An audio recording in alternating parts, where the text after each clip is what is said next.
Hi everyone, happy Throwback Thursday. I'm not sure what day it is that you're watching this, but it's Thursday on my end. So, gonna play a little throwback song. I'm just gonna play a very short clip of it.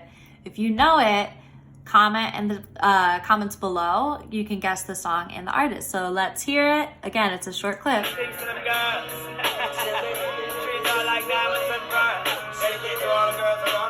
Okay, to spare you more of my dancing and my dancing face, I will stop it there. Again, if you know the name of the song and the artist, go ahead and comment below. So in your packet, it is Monday, Math Workday 3 in your first packet, and we're looking at rate of change in perfect points. So I'm gonna go ahead and model that very first example in your key points and notes. So make sure you're flipped to that page. All right, bear with me as I adjust my fancy dot cam here. I'm trying to make it so that it's the same angle so you don't have to tilt your head. We've got really high-tech technology over here. Beautiful. All right, so the first thing, it tells us that the rate of change on a graph, we're gonna use the formula rise over run. Now, we are used to doing rate of change, or you might be more familiar with change of y over change of x.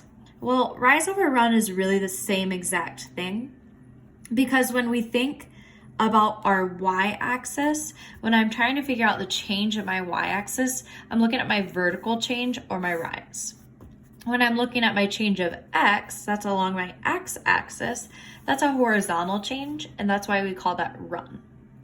So I'm gonna look at step one. It tells me to identify two perfect points. Well, in this example, it identified two perfect points for me.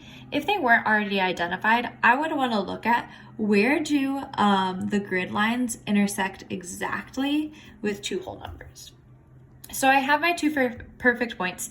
Now it says, step two, count the vertical distance of the triangle. Some of you are probably thinking, Miss Holloway, what is that triangle? So when you do your rise over run, so when I'm trying to track the vertical and horizontal change from these 2 points, it's always gonna create a triangle.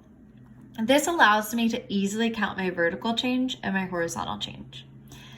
So if I count the vertical distance, I'm looking at my y value. So I'm looking at what's the change from 2 to 1, and I see that's decreasing by 1 here. I can now plug that into my rise, and I know my rise is in the numerator, so I'm gonna put -1 right there. Now I want to do step 3, which is count the horizontal distance of the triangle, or my run. So now I'm looking at my x values, which we can also count here. So if I'm going from -3 to 0, I see that I went 3 in the right direction, which would mean I'm adding 3, or I have +3 for my run. Now going to step 4, I already started this a little bit, but it says to plug the values of rise and run in the formula and simplify.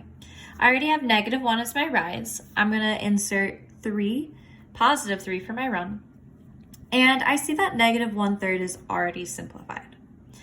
One thing I wanna note before moving on is it says to be sure to consider the direction of the line to determine if the rate of change is positive or negative. We can double check our work by looking at my graph from left to right. I'm gonna go to the left part of my line and track that and go to the right, and I'm trying to see is this going up or down. It's going down, so I know that would be negative, so I see that I was correct, that -1/3 is the slope. Hope this helped you out. If you still have any more questions, feel free to email, text, or call any of your teachers. Miss ya, have a good one.